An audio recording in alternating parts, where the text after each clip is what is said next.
Hello friend, कैसे हैं आप। आई होप आप सब लोग मस्त होंगे। फ्रेंड्स जो आज की वीडियो होने वाली है ये खासकर होने वाली है जो लोग नया घर ले रहे हैं या जो लोग नया घर बना रहे हैं।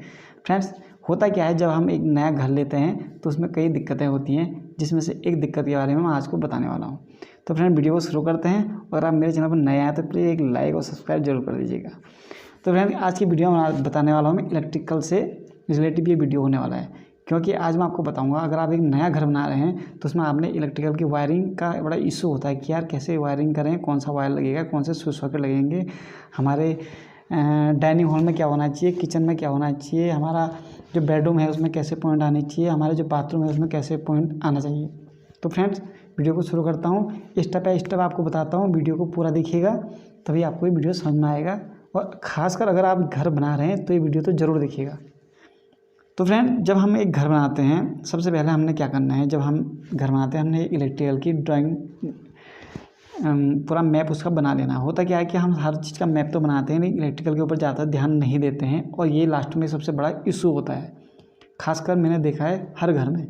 तो जब हम एक घर बनाते हैं तो उसके लिए हमने इलेक्ट्रिकल का एक मैप बना लेना चाहिए।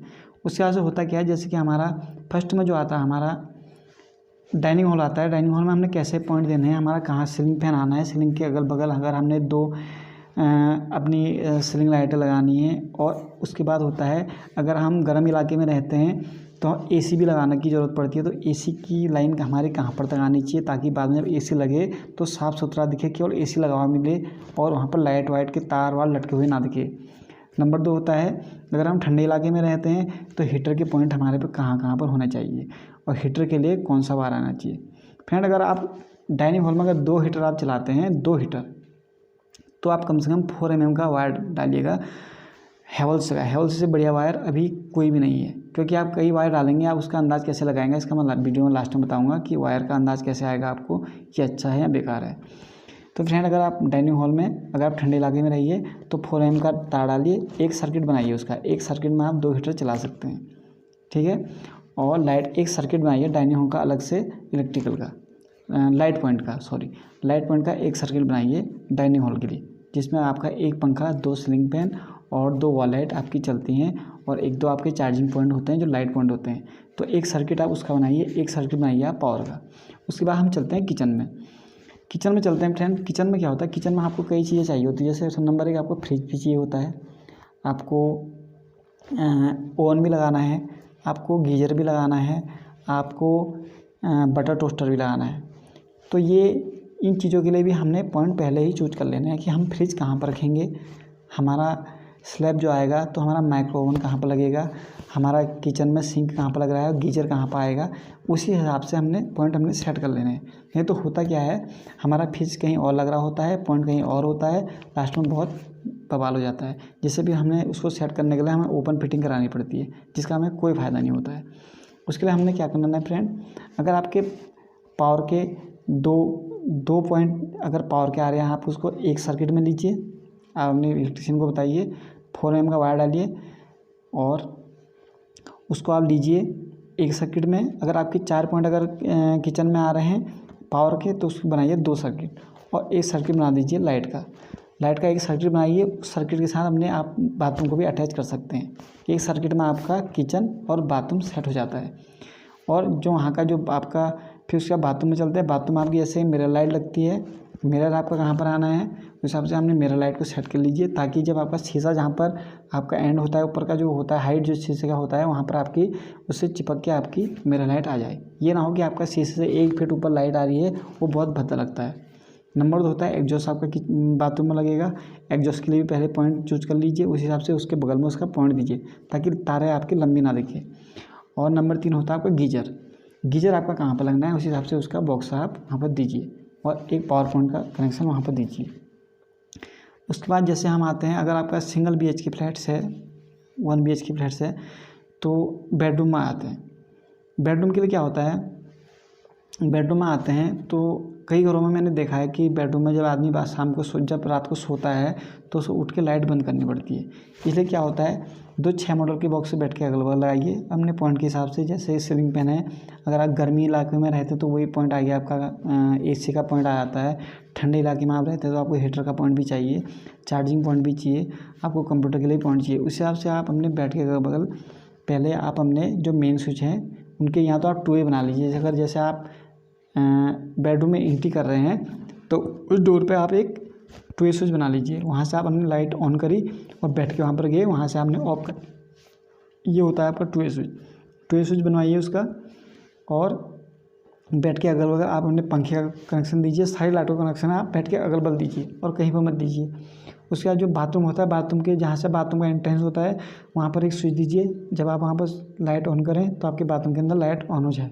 आपको ये ना हो कि बाथरूम में रात को अंधेरे में आप बाथरूम के अंदर जा रहे हैं और वहाँ जाके आपको स्विच नहीं मिल रहा है, तो एक पॉइंट उसका बाहर दीजिए।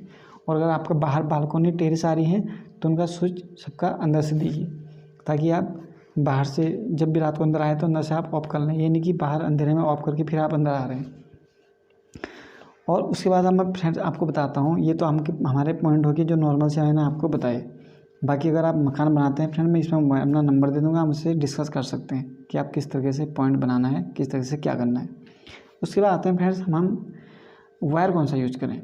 अगर आपका लाइट पॉइंट है फ्रेंड, उसमें आप 1.5 स्क्वायर mm का वायर और 1 mm का वायर यूज कर सकते हैं। 1.5 का आप न्यूट्रल और फेस बनाइए, 1.5 स्क्वायर mm का आप बनाइए, 1 स्क्वायर mm का आप बनाइए हाफ। जितनी भी हाफ आती हैं उनको 1 स्क्वायर mm का बनाइए। 1.5 के आप फेस और न्यूट्रल बनाइए, ठीक। और पावर के लिए आपको मैंने बता रखा है, आप बनाइए 4 mm का। और अगर आपके पास उतना बजट नहीं है तो 2.5 स्क्वायर mm का भी आप पावर के लिए वायर ले जा सकते हैं। बशर्ते आप कभी भी वायरिंग कराइए घर में, वायरिंग को चेक कीजिए। जब भी आपका इलेक्ट्रीशियन वायरिंग कर रहा है, जोड़ कहीं पर ना डालें। बोर्ड टू बोर्ड वायर खींचनी चाहिए, जोड़ कहीं भी नहीं आना चाहिए।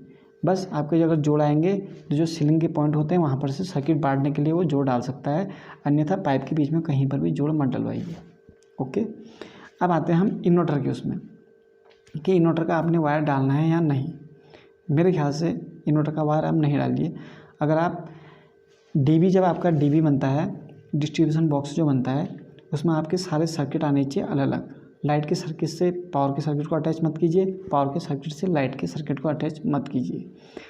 लाइट के फेस और न्यूट्रल अलग होनी चाहिए, पावर के फेस और न्यूट्रल अलग होनी चाहिए। न्यूट्रल को कभी भी पावर का न्यूट्रल और फेस का न्यूट्रल कॉमन मत बनाइए। ओके, उसके बाद आप क्या कीजिए, जब आपका डीबी लग जाता है, डीबी में आपके माना आपके 3 सर्किट लाइट के हैं, 3 सर्किट पावर के हैं, तो 3 सर्किट में आप डायरेक्ट इन्वर्टर का कनेक्शन दे सकते हैं। वहीं से आपका इन्वर्टर हैंडल हो जाएगा।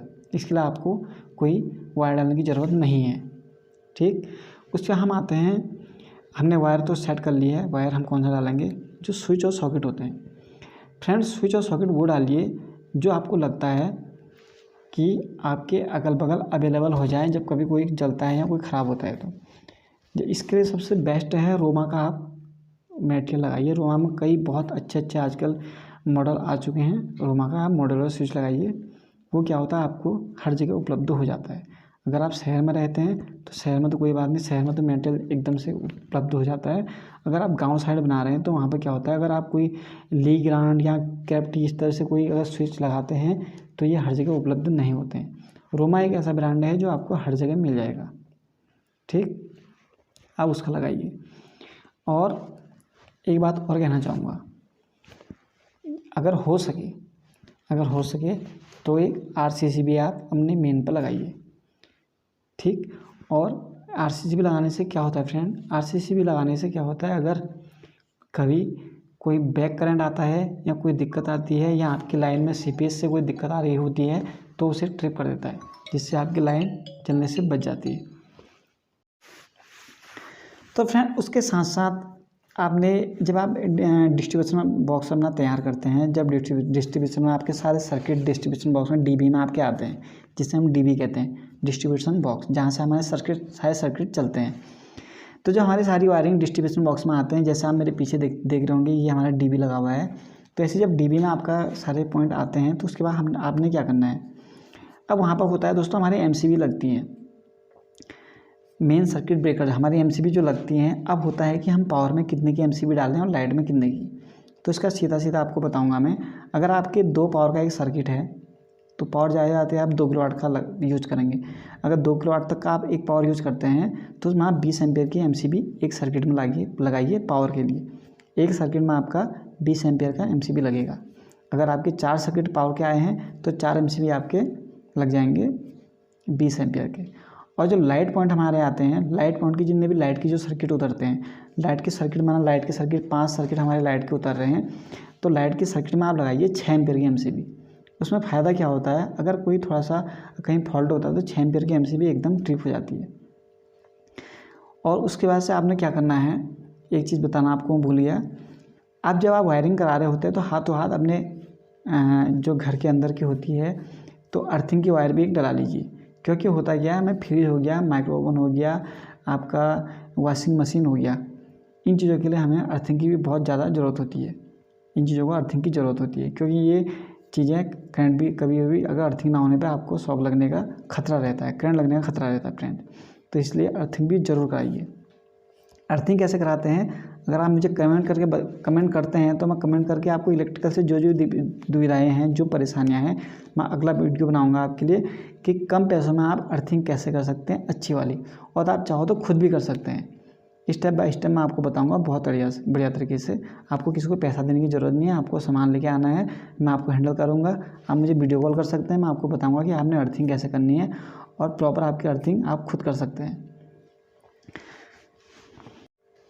तो फ्रेंड, अगर ये वीडियो आपकी समझ में आया है, आपको समझ में नहीं आया है, उसके बाद भी आपके दिमाग में कुछ क्वेश्चन है तो मुझे कमेंट करके ज़रूर बताइएगा।